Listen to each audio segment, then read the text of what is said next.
महाराज सत्यव्रत सप्त ऋषियों के साथ अपनी नाव पर बैठे। उस पर उपस्थित वनस्पतियां, पेड़ पौधे, बीज, जड़ी बूटियां और भिन्न भिन्न प्रकार के पशु पक्षी पहले से उपस्थित थे। क्रोधित समुद्र विध्वंस का तांडव करने लग गया। ऐसे अशांत जल के बीच महाराज ने अपने प्रभु को प्रणाम किया और अपनी नाव को खेने लगे। तभी उन्होंने देखा कि एक विकराल लहर उनकी ओर बढ़ती आ रही है। महाराज को ऐसा लगा कि अब किसी के प्राण नहीं बचेंगे। तभी उनके सामने प्रकट हुआ वो विशाल मत्स्य, जिनके मुख में चारों वेद सुरक्षित थे। महाराज ने अपनी नाव उनसे बांध दी।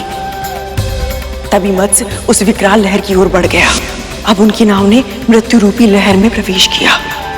जैसे ही वो लहर निकल गई, महाराज ने अपनी आंखें खोली और देखा सब सुरक्षित थे। प्रभु की भक्ति में भाव विलीन होकर उन्होंने अपना शीश झुकाया और इसी प्रकार प्रभु ने मत्स्य अवतार लेकर चारों वेदों को बचाया।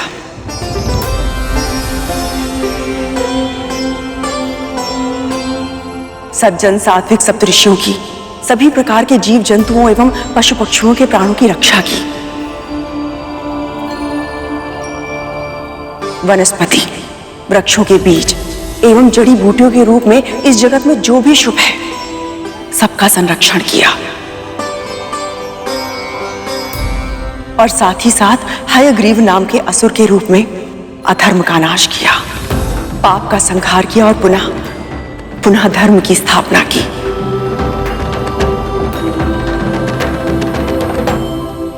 महारानी, आपने ये भी बताया कि प्रभु के लिए धर्म की रक्षा से अधिक महत्वपूर्ण और कुछ भी नहीं।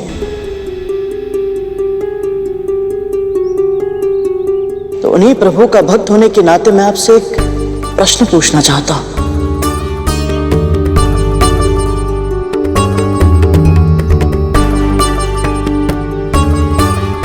आपने जो व्यवहार मेरी मां के साथ किया वो उचित है या अनुचित है या अनुचित है?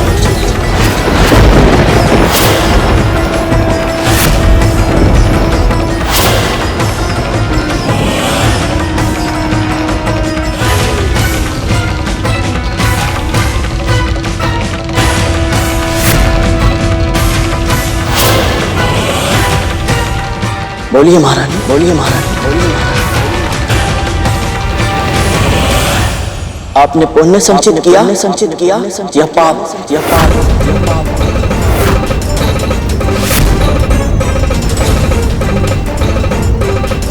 चुप क्यों हो गया? बताइए।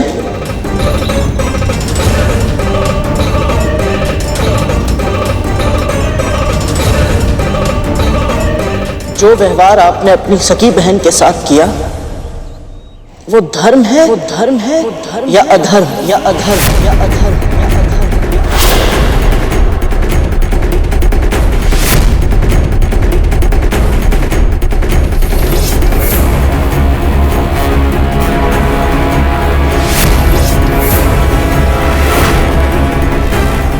गौरव,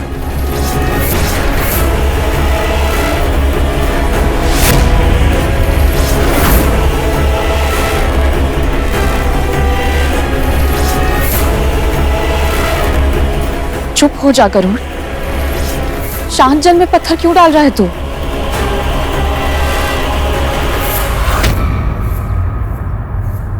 तीर कमान से निकल चुका है विंता।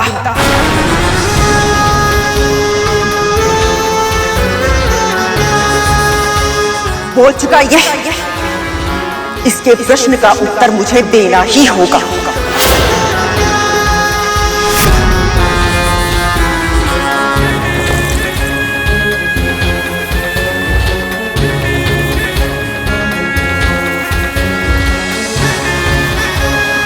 मैंने जो सोचा, माना, कहा वो किया अपने पुत्रों के लिए।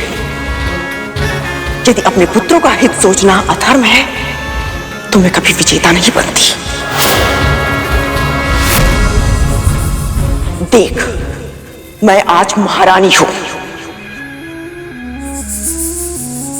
और तेरी मां एक दासी।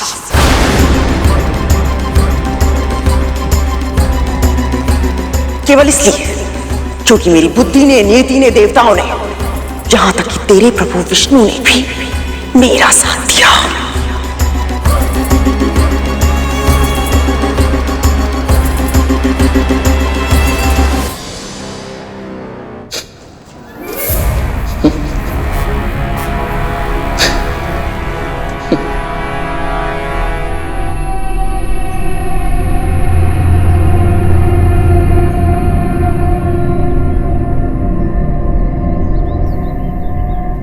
मानसिक संतुलन खो बैठा है।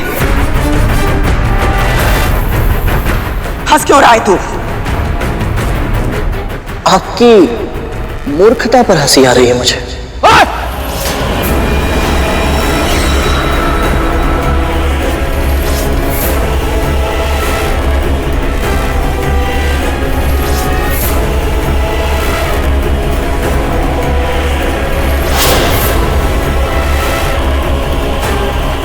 महारानी, ज्ञान तो बहुत है आपके पास, पर विवेक बिल्कुल भी नहीं है।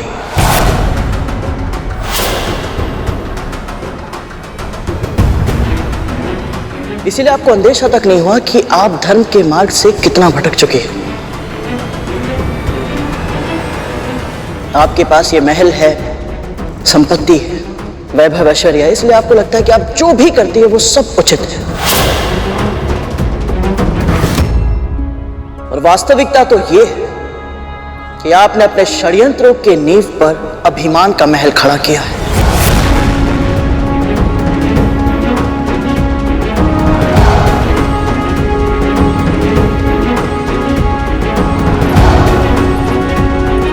और अब उसी महल के नीचे आपके छल की दीमक जड़ पकड़ चुकी है।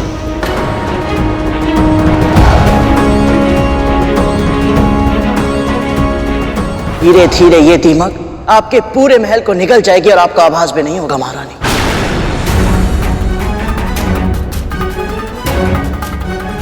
कुकर्म आसानी से पीछा नहीं छोड़ते।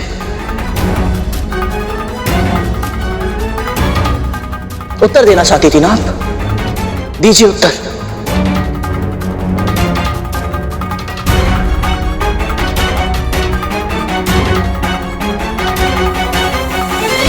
उत्तर तो देना ही पड़ेगा अपने पापों को।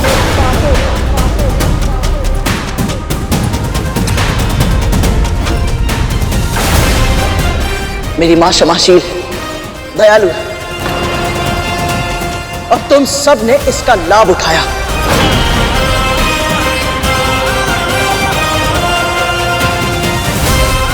पर स्मरण रहे, हर एक बात की एक सीमा होती है, अच्छाई की भी।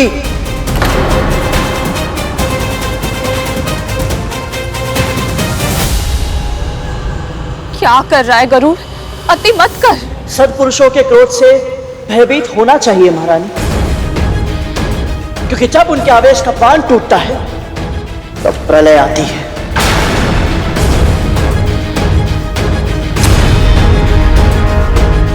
मेरे जन्म से पहले आपको मेरी मां के क्रोध का परिचय तो मिला था, स्मरण है ना आपको?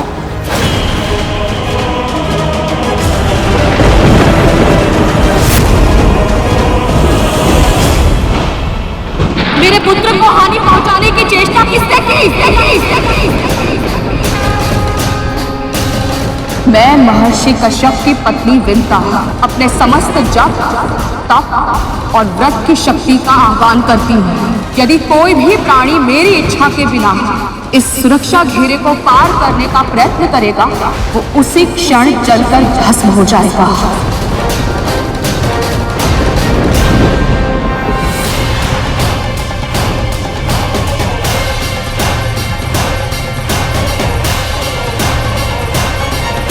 मेरी मां ने तो अपने आप को नियंत्रण में कर लिया था, पर मैं भी ऐसा कर पाऊंगा ये वचन देना मेरे लिए तनिक कठिन है महारानी।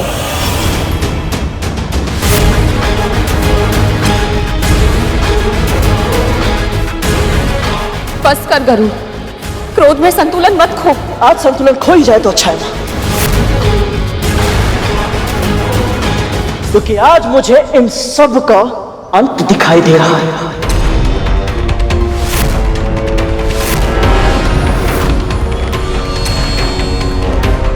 महारानी, यदि आपने ऐसे ही मेरी मां को दासी बनाए रखा और उनके साथ अत्याचार किया तो मैं भ्राता तक्षक का दम घोट दूंगा और भ्राता कालिया के 5 सिरों को उखाड़कर अपनी मां के चरणों में फेंक दूंगा।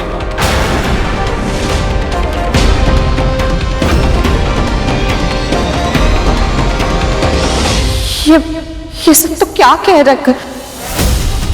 स्मरण है, यदि आज के बाद तुम में से किसी ने भी मेरी मां को यंत्र ना दे या भयभीत करने के लिए अपने विष का प्रयोग किया तो तुम्हारे विष दंत भी तोड़ दूंगा मैं।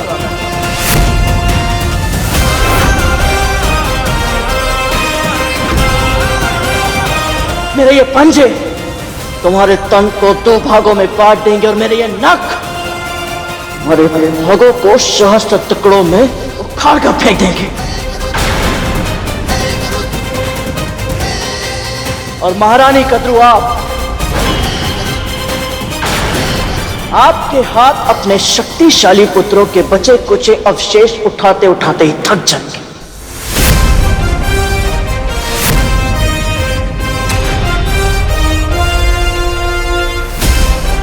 जिह्वा पर नियंत्रण रख करूं। विमाता है ये तेरी और ये सब तेरे भाई हैं। ये मेरे भाई हैं?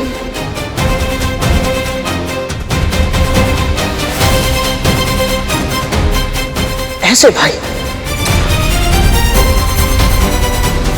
मां आप तो जानती है ना कि भाई का धर्म होता है कि वो अपने छोटे भाई की रक्षा करे, उसका मार्गदर्शन करे। पर ये सब तो प्रारंभ से मेरे साथ शत्रु जैसा व्यवहार करते आए।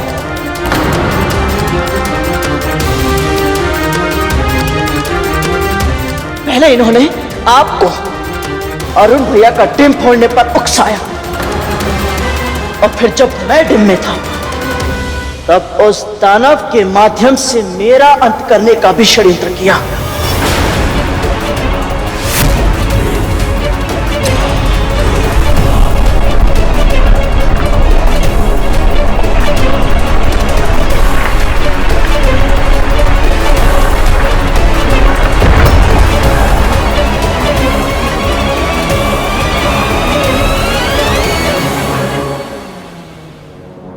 बहुत बोल रहा है ये मां।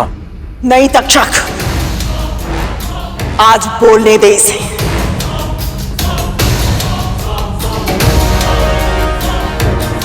हाँ, आज मैं बोलूंगा और आपको सुनना ही पड़ेगा। मां, विमाता है आप और मां तो आप भी है ना। तो फिर बताइए, कहां थी आपकी ममता जब आप डिम में अरुण भैया और मेरी हत्या करवाना चाहती थी?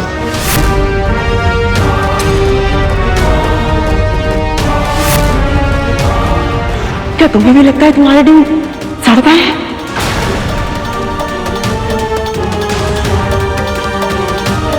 कहां थी आपकी ममता जब आपने केवल मुझे नियंत्रण में रखने के लिए अपनी ही छोटी बहन को छल से दासी बना लिया? तूने वचन दिया था मुझे, इसलिए अब तुझे मेरी दासी बनना पड़ेगा जीवन भर के लिए। अपना प्रभुत्व बनाए रखने के लिए किसी और से उसका सामान्य जीवन जीने का अधिकार छीन लेना ये कहां का धर्म है महारानी?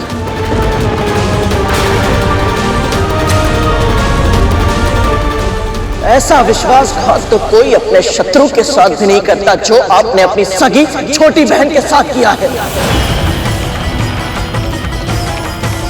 बस कर दे गरुड़, जो होना था वो हो गया, अब जाने दे। मुझे रोकने के स्थान पर यदि आपने इन सबको अपनी भावना के साथ खिलवाड़ करने से रोका होता, अपनी ईर्ष्या पर नियंत्रण किया होता, तो आज अरुण भैया न केवल स्वस्थ होते बल्कि हमारे साथ होते। मां,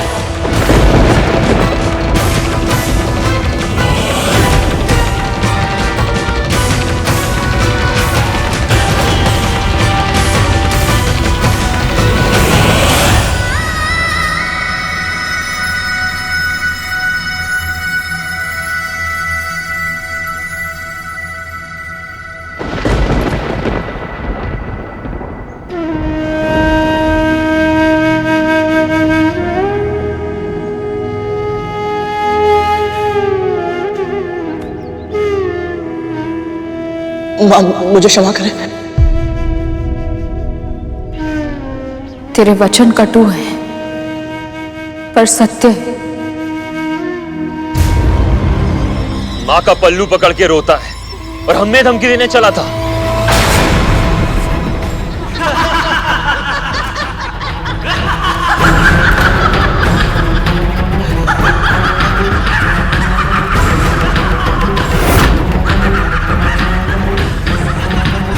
केवल बोलना ही आता है तुझे या फिर अपने कथन को सत्य सिद्ध करने का समर्थ भी है?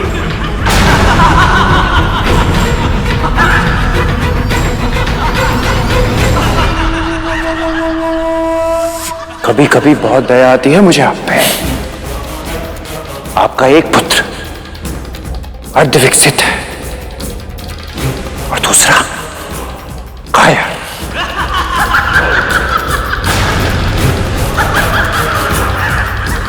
दोष आपके पुत्रों का नहीं है दासी मां, दोष आपका है। दुर्बल हैं आप, दुर्बल हैं।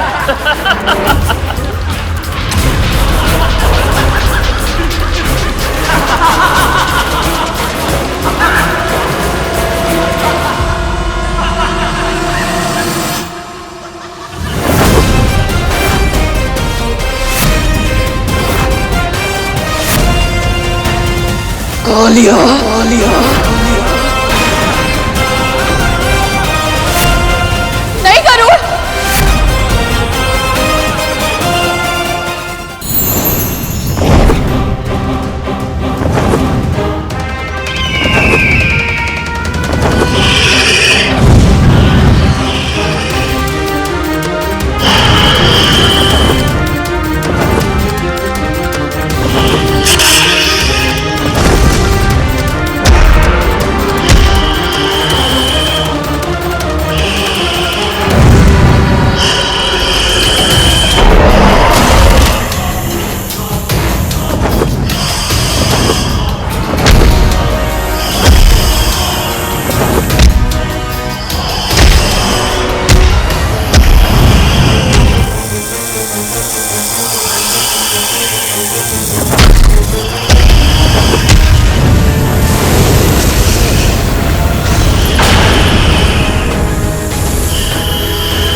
देख क्या रही है?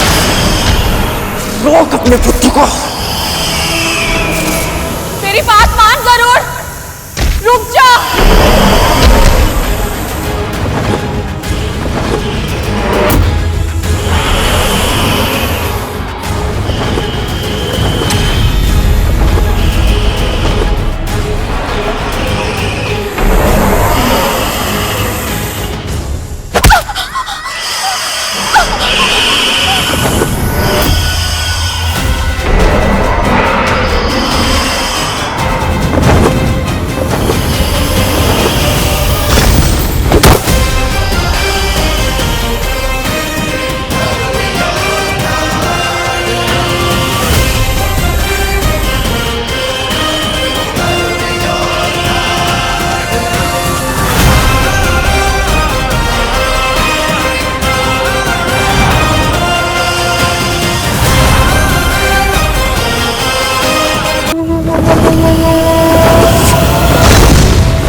माँ आप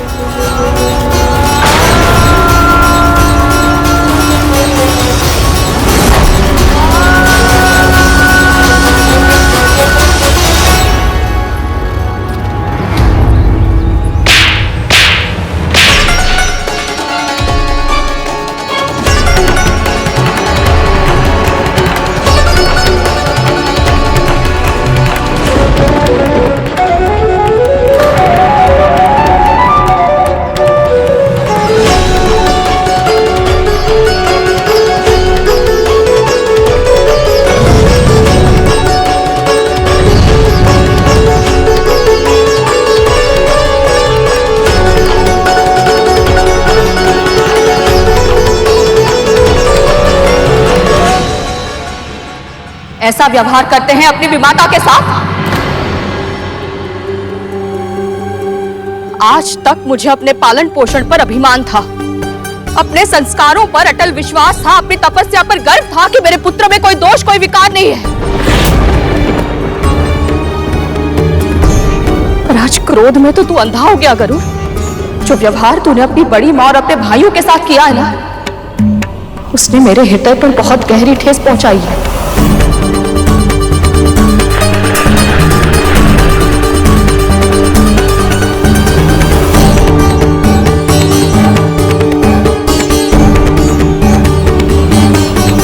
कोई कारण नहीं दूंगा, ना ही कोई बहाना बनाऊंगा। बस क्षमा।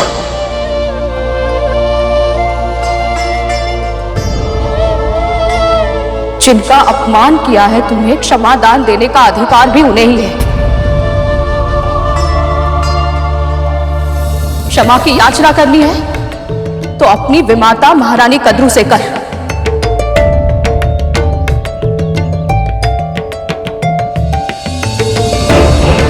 चल।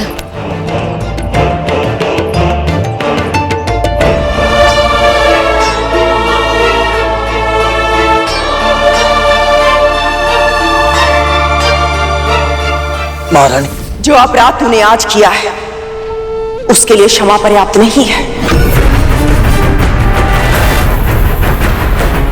अपने कर्म का फल तुझे भुगतना होगा। दंड मिलेगा तुझे, दंड।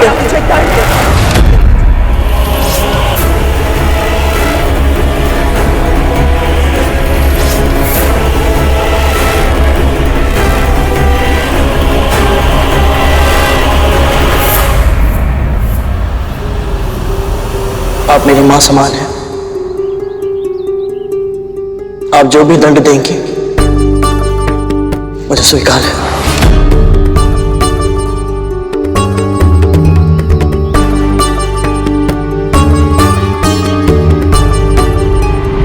मैंने तुझसे कहा था ना, यदि मां कोई त्रुटि करेगी तो दंड पुत्र को मिलेगा।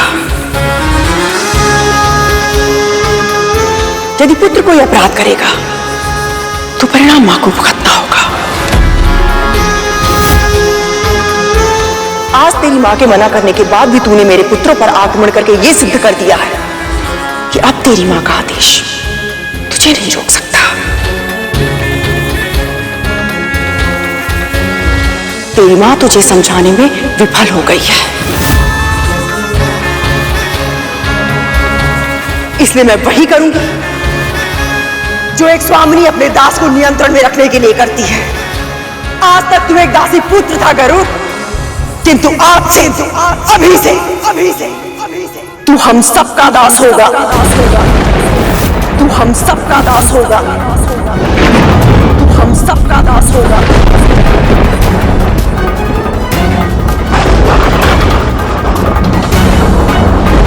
दासी बनना मेरी नियति में है, तेरी नहीं। किंतु मां, तू कभी किसी का दास नहीं बनेगा। एक दिन के लिए भी नहीं, एक क्षण के लिए भी नहीं, कभी नहीं। मैंने ही बड़ा किया है तुझे, अपनी ममता की शक्ति से तेरे कण कण को सींचा है। प्रत्येक पल भगवान विष्णु से तेरे उज्जवल भविष्य की कामना की है, इस विश्वास के साथ कि तू अपनी शक्ति, अपने सामर्थ्य, अपने जीवन का उपयोग किसी बड़े महत्वपूर्ण कार्य के लिए करेगा।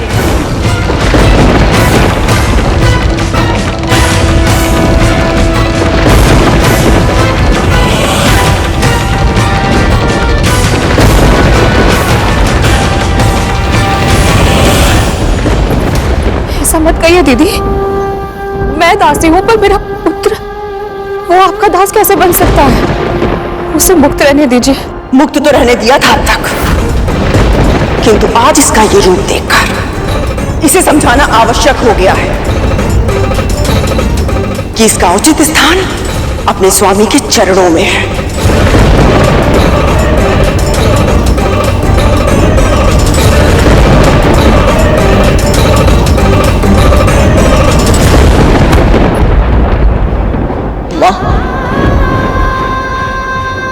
मैं आपके आगे हाथ जोड़ती हूँ दीदी।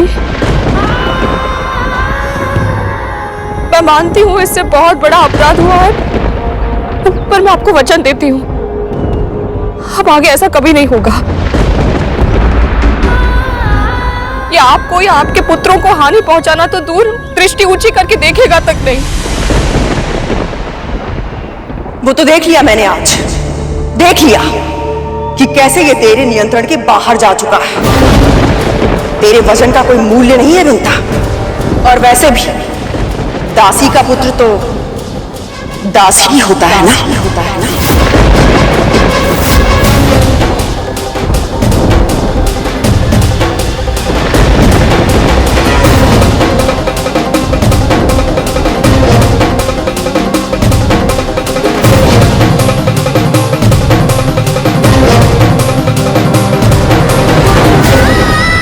मैं आपके चरण छूकर प्रार्थना करती हूँ दीदी,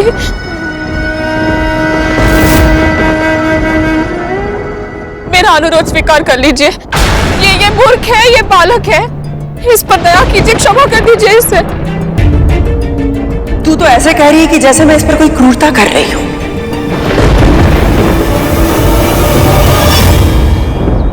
स्मरण है तुझे, कल तू हमारे स्वामी का उदाहरण देकर मुझे समझा रही थी। आज मैं उन्हीं का नाम लेकर तुझसे पूछती हूं। हमारे स्वामी महर्षि कश्यप जिस तरह धर्म के मार्ग पर चलते हैं, उस धर्म के अनुसार तेरे पुत्र को तेरा अनुसरण करना चाहिए था या नहीं?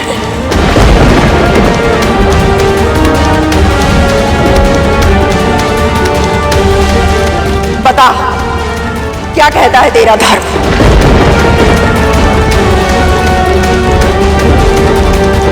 मौन मत रह दासी, बोल, तेरे पुत्र को दास होना चाहिए या नहीं?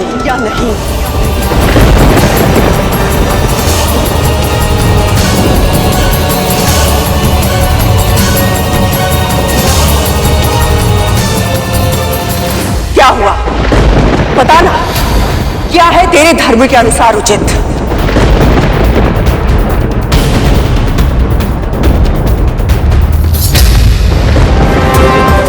मैं आपसे विनती करती हूँ महारानी,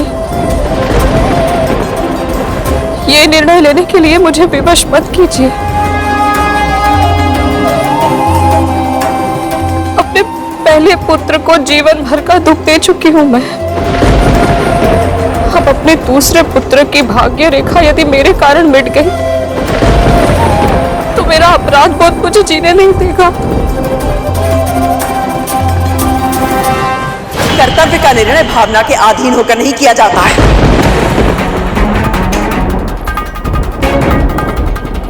केवल इतना बता, धर्म के अनुसार तेरे पुत्र को दास होना चाहिए या नहीं?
पुत्र के मुंह में सत्य को छुपाना चाहती है विंता, किंतु सत्य तो धर्म की तरह प्रखर होता है, तेरे छुपाने से नहीं छुपेगा।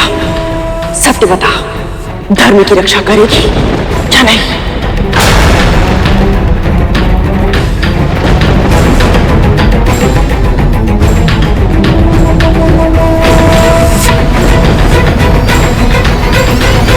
सत्य कहा आपने।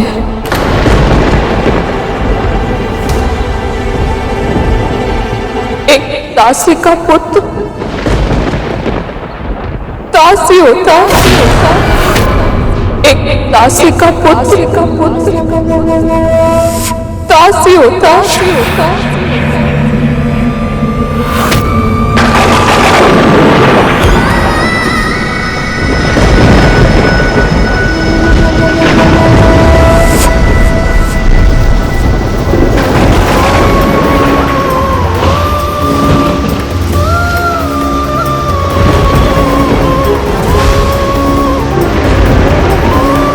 मेरी मां के मुंह से निकला हर शब्द मेरे लिए सत्य है, और अभी ये सत्य ही मेरा धर्म है।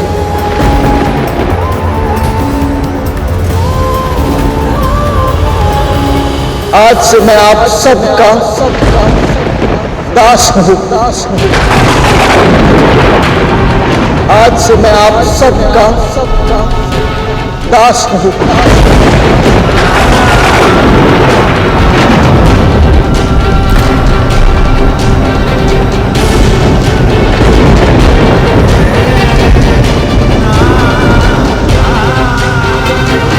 वन में मोर नाचेगा तो देखेगा कौन? ऐसे एकांत में वचन देगा तो विश्वास कौन करेगा?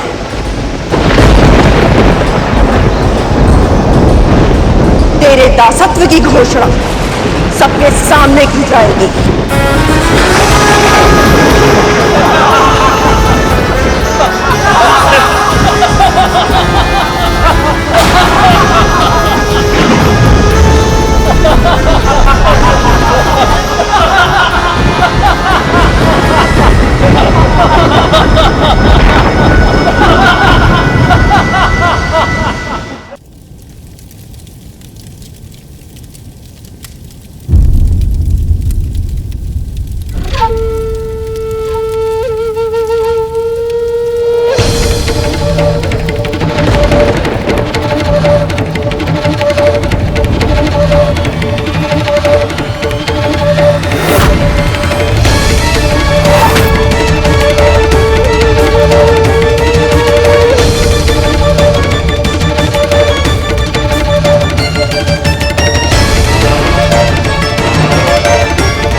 क्षमा कर मां।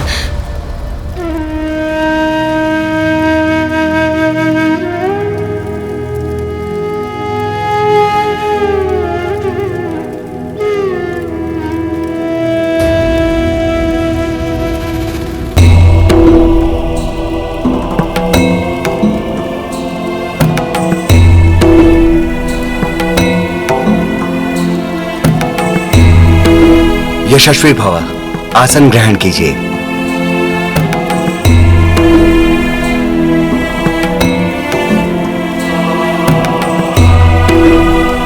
ओम स्वस्ति न इंद्रो वृद्धश्रवाः, स्वस्ति न पूषा विश्ववेदाः, स्वस्ति नस्ताक्षर्यो अरिष्टनेमि, स्वस्ति नो बृहस्पतिर्दधातु। महारानी, अब मैं पंच महाभूतों का आवाहन करता हूँ।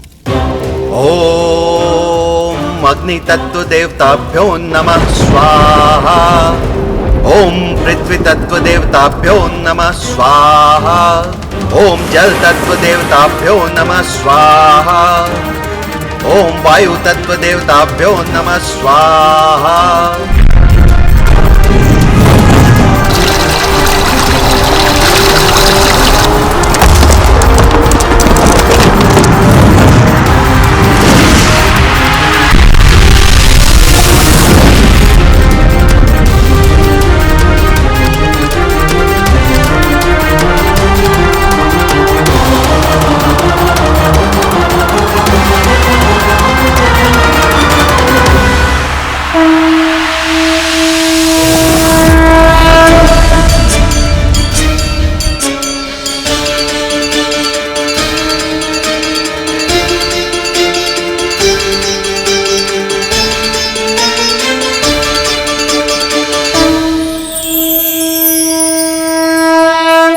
महारानी, अब आप अपना दाहिना हाथ इनके दाहिने हाथ पे रखिए।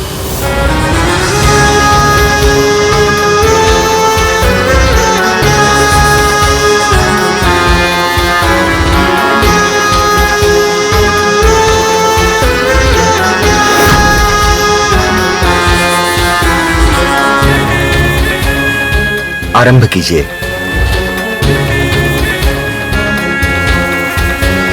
अब जो मैं तुझसे कहूंगी वो तू दोहराएगा।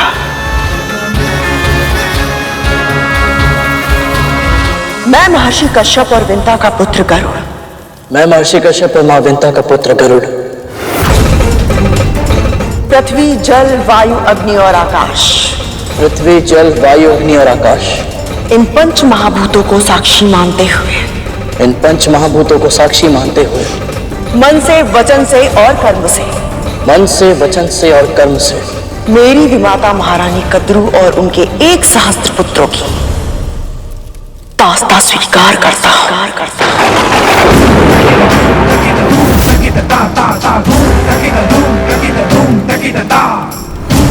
दासी बनना मेरी नियति में है, किंतु तू कभी किसी का दास नहीं बनेगा।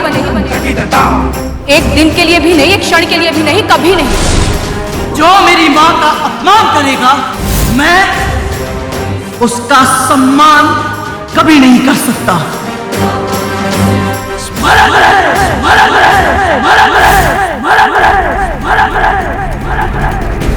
तेरी मां मेरी दासी है गरुड़, और तू एक दासी पुत्र। यदि तूने कभी भी मेरे पुत्रों का अपमान किया या उनका अहित करने के बारे में सोचा, तो प्रकृति की कोई भी शक्ति तुझे मेरे क्रोध से नहीं बचा पाएगी। अपनी विषैली शक्तियों पर बहुत अभिमान है तुम सबको। आज उसी अभिमान का अंत करूंगा मैं। तुम्हारे विष उगलने के सामर्थ्य को नष्ट कर शक्तिहीन बना दूंगा मैं तुम सबको। प्रातः कालिया के 5 सिरों को उखाड़ कर अपनी मां के चरणों में फेंक दूंगा। मेरे ये नख और भागों को सहस्त्र टुकड़ों में उखाड़ कर फेंक देंगे।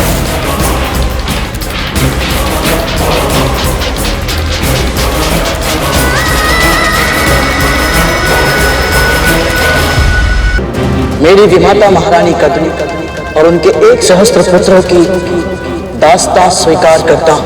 दास्ता स्वीकार करता हूँ।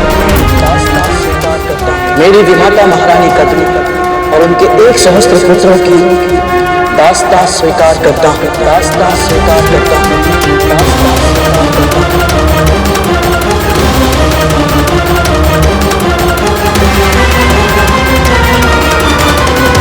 महारानी, ये धागा इनकी कलाई में बांध दीजिए।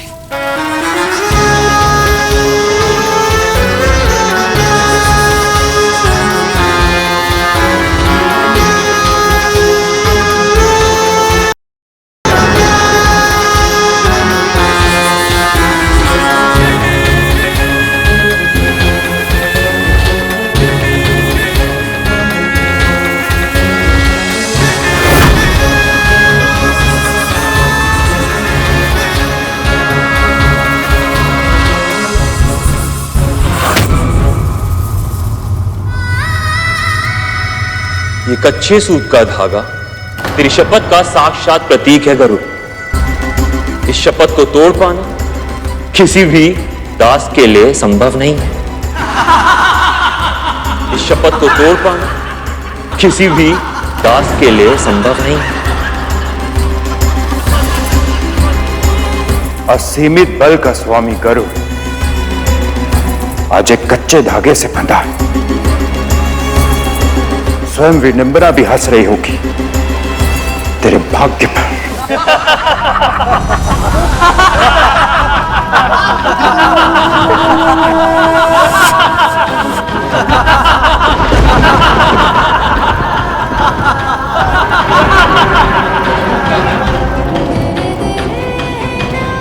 हे परम प्रभु विष्णु, मुझे शक्ति दीजिए कि मैं अपनी मां के मुख से निकले हर वचन को पूरी श्रद्धा से निभा पाऊं।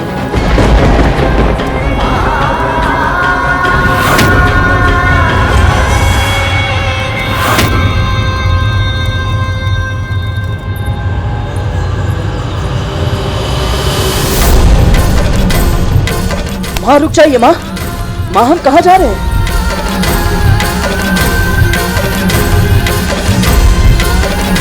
माँ माँ रुक जाइए, माँ आपको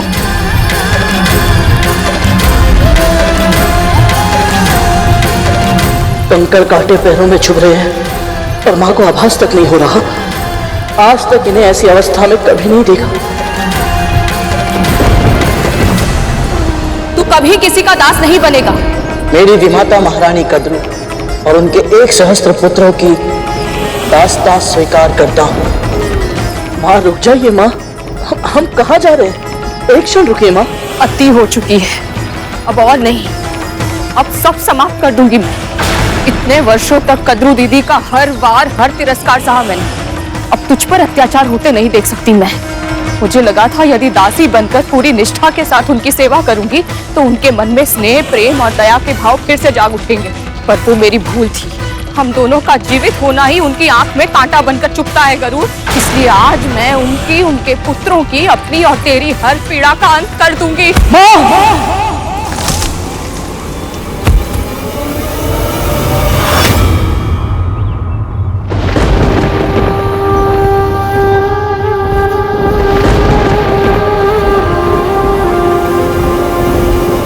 ये क्या कर रही हैं आप?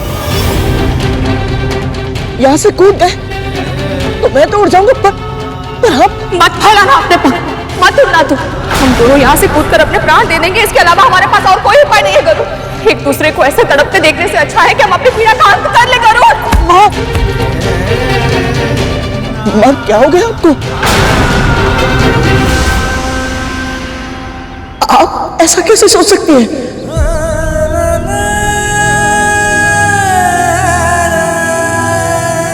माँ आपको संतुलन साधना आता है।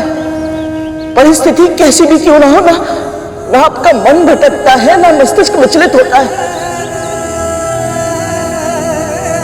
मेरी आदत है आप माँ, मैं सब कुछ आप ही से सीखता हूं।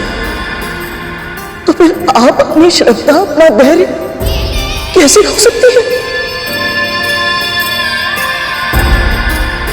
थक गई हूं मैं गरुड़, बहुत थक गई हूं मैं। यदि मुझे विश्वास हो ना कि तुझे वो जीवन अवश्य मिलेगा जिसके योग्य तू है, तो अब भी जीवन भर दासी कर्म कर सकती हूँ मैं। पर तुझे एक क्षण के लिए भी दास के रूप में देखना मेरे लिए असहनीय है पुत्र। तू बोलना मुझे, हाँ, मेरे प्रभु श्री विष्णु वो मुझसे इतना क्रोधित क्यों है? वो मेरी पुकार क्यों नहीं सुन रहे? तू बता मुझे।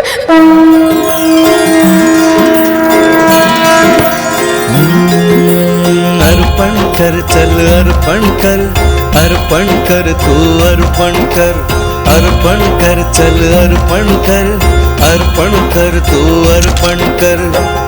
हर श्वास जब उनका है तो क्यों चिंता हरि को समर्पण कर। अर्पण कर, चल अर्पण कर, अर्पण कर तू अर्पण कर, अर्पण कर तू अर्पण कर, अर्पण कर, चल अर्पण कर, अर्पण कर तू अर्पण कर।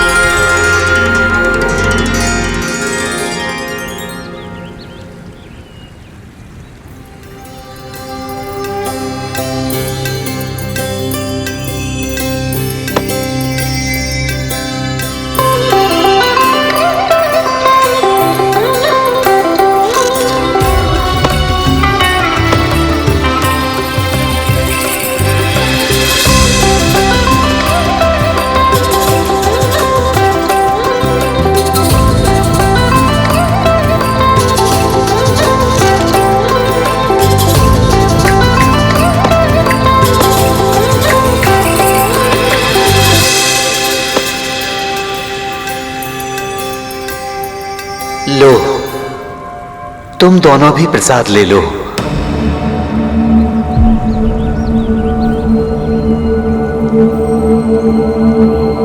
और बाबा आप तो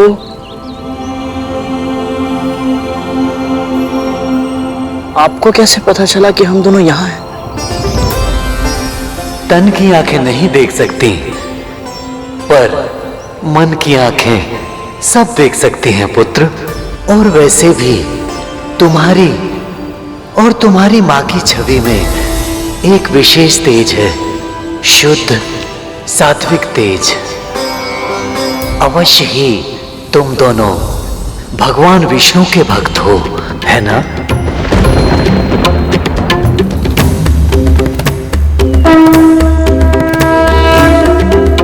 क्या हुआ? कुछ नहीं बाबा, बस एक जिज्ञासा है मन में। आपके जीवन में इतना कष्ट है, रहने के लिए ना कुटिया है, ना जीविका कमाने का कोई साधन, आपका ध्यान रखने वाला भी कोई नहीं है, आप देख भी नहीं सकते और विकलांग भी हो, यही ना? प्रभु ने आपको कुछ नहीं दिया, फिर भी आप इतने प्रसन्न कैसे रहते हैं? कैसे कहूं कि प्रभु ने मुझे कुछ नहीं दिया। मैं तो ऐसा जीवन जीता हूं पुत्री, जो अनेक व्यक्तियों के लिए भी दुर्लभ है। जीविका कमाने के लिए ईश्वर कुछ करने ही नहीं देता, जो उन्हें चढ़ाया जाता है वही उत्तम भोजन भगवान मुझे खिलाते हैं। भक्तजन जो मुझे देते हैं वही मैं उन्हें खिला देता हूँ। मैं देख नहीं सकता, विकलांग हूँ, मेरे सभी कार्य हो जाते हैं क्योंकि मेरी रक्षा भगवान विष्णु स्वयं करते हैं। मेरे मुख में केवल एक ही नाम रहता है, मेरे प्रभु का, मेरे विष्णु का।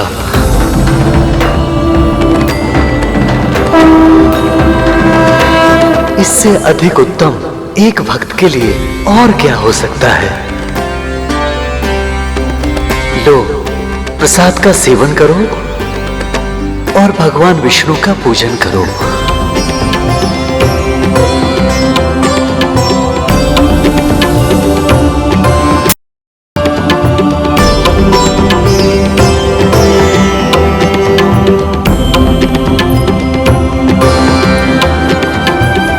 संसार में कितना कष्ट है,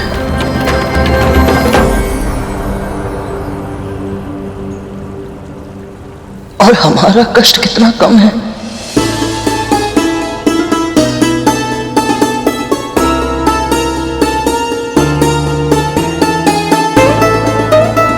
माँ, यदि हम ये सोचेंगे कि जो हमारे साथ हुआ वो बड़ी माँ की इच्छा से हुआ, तो हम कभी प्रसन्न नहीं रह पाएंगे। पर यदि हम ये विश्वास करेंगे कि जो हमारे साथ हुआ, यह संसार में जो कुछ होता है वो प्रभु विष्णु की इच्छा से होता है, तो हम सदैव प्रसन्न रहेंगे। मां, हमें दुखी रहने का कोई कारण ही नहीं मिलेगा। सही कहा ना मां?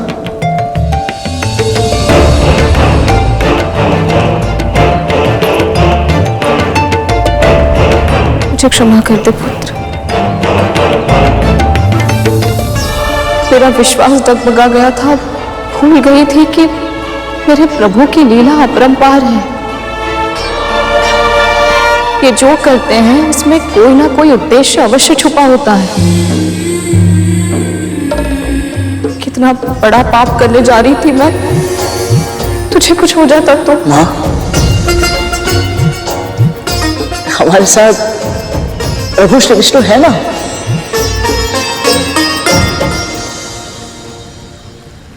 और वो हमारे साथ है मां, सदैव। और प्रभु अपने भक्तों के साथ कभी कुछ अनुचित नहीं होने देंगे।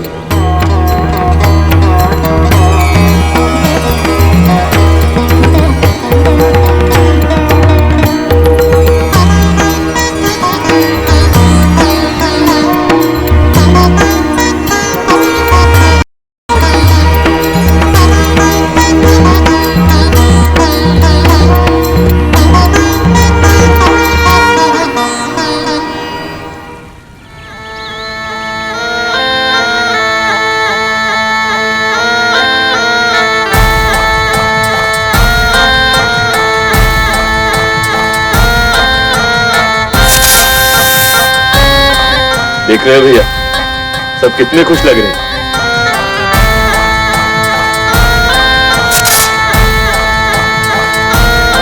एक बात बताओ, मुझे इतनी प्रसन्नता तो तुम सबके जन्म के समय भी नहीं हुई थी जितनी आज उस करुण को दास बनाकर हो रही है। स्वाभाविक है मां, करुण हमारे अस्तित्व के लिए संकट बन गया था और आपने उसे अपना दास बनाकर अपने चरणों तले रौंद दिया। ऐसे में प्रसन्न होना तो उचित है मां। हाँ माँ, भैया सही कह रहे हैं। पर मेरी प्रसन्नता केवल इसलिए नहीं है कि वो शत्रु हमारा दास बन गया है, इसलिए भी है कि तुम सबको सत्ता के शिखर पर देखने के लिए जो सपना मैंने देखा था अब वो सत्य होने वाला है। गरुण नाम का संकट टल गया है, इसलिए हमारा अगला लक्ष्य होगा देवताओं और दानवों को पराजित करके तुम सबकी श्रेष्ठता को सिद्ध करना।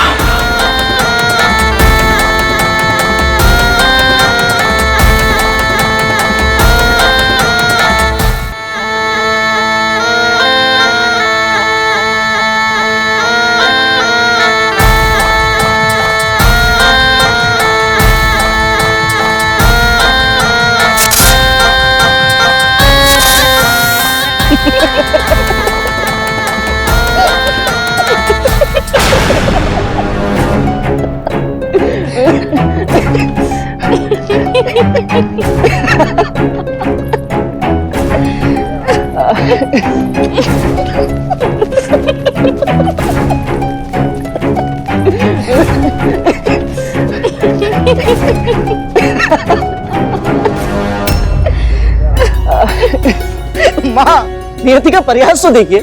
मैं आपको दासता से मुक्त कराने के लिए गया था और वो स्वयं ही दास बन गया। घर पहुंचकर काव्य रचना करूंगी इस परिहास पर। नाग वंश अलसाएगा, पक्षी करेगा काम, विष्णु को मन में धरे, मुंह से बोले राम। वाह। और माँ, एक और बात, अब तो महल में प्रवेश करने से कोई भी नहीं रोकेगा मुझे। प्रभु ने मेरी प्रार्थना का फल दिया है। मुझे बिना बताया गया था ना, अब बिना सूचना के कहीं नहीं जा पाएगा तू। सदैव मेरी आंखों के सामने ही रहेगा। मैं भी तो वही चाहता हूँ माँ। चल अब। कैसे ये दोनों इतने प्रसन्न कैसे हो सकते हैं?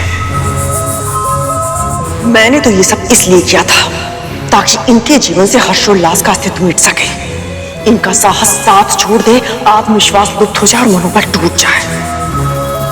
फिर भी ये दोनों इतना हंस क्यों रहे हैं? क्यों? कहीं ऐसा तो नहीं इन्होंने हमारी चाल से बचने का कोई उपाय सोच लिया हो?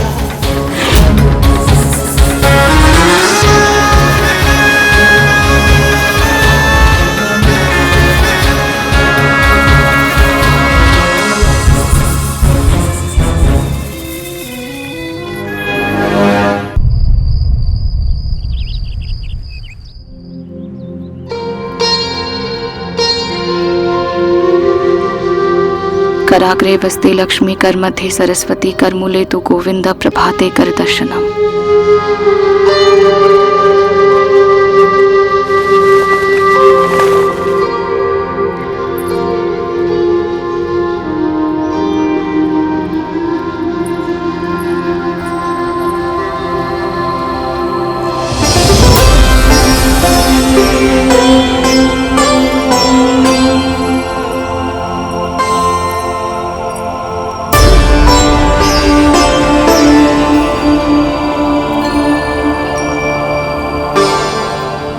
ये क्या कर रहा है तू?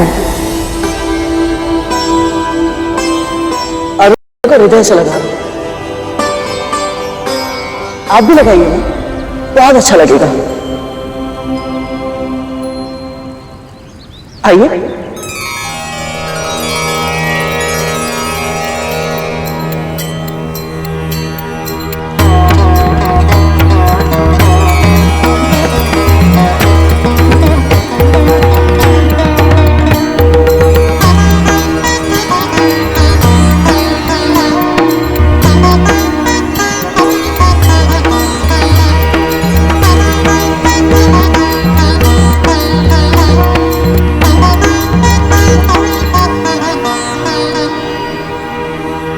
जड़ने लगा है। कहाँ रह गए तुम दोनों दास? हाँ, अब से आप मुझे कोई भी कार्य करने से रोक नहीं सकते, क्योंकि अब प्रभु विष्णु ने मेरी प्रार्थना सुन ली है। अब से मैं करूंगा सारे कार्य और आप करेंगे विश्राम। कितनी सौभाग्यशाली माँ हूं मैं, जिसे ऐसा पुत्र प्राप्त हुआ है जो ऐसी कठिन परिस्थिति में भी प्रसन्न है। किंतु इसे कैसे बताऊं? दास्ता की बेड़ियों में बंधना जैसे जीवन का अर्थहीन होना होता है। ईश्वर से मेरी बस इतनी प्रार्थना है कि उनकी कृपा हमेशा तुझ पर बनी रहे और तू हमेशा यूं ही प्रसन्न रहे।